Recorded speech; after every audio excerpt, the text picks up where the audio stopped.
Tat-trasport il-Kummissjoni Ewropea qalet li l-konġestjoni, l-istorbju u t-tniġġis tal-arja kaġun tat-traffiku qed jiswew lil Malta madwar 400 miljun euro fis-sena. Fl-aħħar rapport tagħha dwar Malta, il-Kummissjoni qalet li jekk imsejħa spejjeż esterni tat-trasport jammontaw għal 3.6% tal-prodott gross domestiku. Kwistjonijiet relatati mat-traffiku kienu diġà qed jiswew lil Malta madwar 274 miljun euro u l-Università kienet bassret li l-ispejjeż se jilħqu 300 miljun euro sal-2020, 100 miljun euro anqas mill-ispiża preżenti.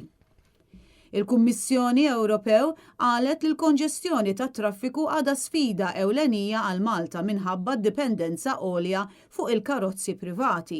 Intqal ukoll il-fatt li bankini u korsija roti mhumiex adekwati qed jiskoraġġixxu l-użu ta' mezzi alternattivi ta' trasport u bekk tkompli tiggrava il-konġestjoni. Ir-rapport tal-Kummissjoni iħeġġeġ li tiġi indirizzata il-kwalità in ġenerali tas-servizz tas-sistema tat-trasport pubbliku, il-kumdità, id-disponibilità u li l-puntwalità titjieb.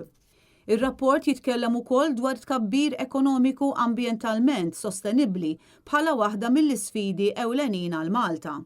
Fost l-oħrajn pajjiżna qed jissieled biex jikseb mobilità sostenibbli, jiġifieri titnaqqas il-konġestjoni tat-traffiku u dekarbonizzazzjoni tat-trasport.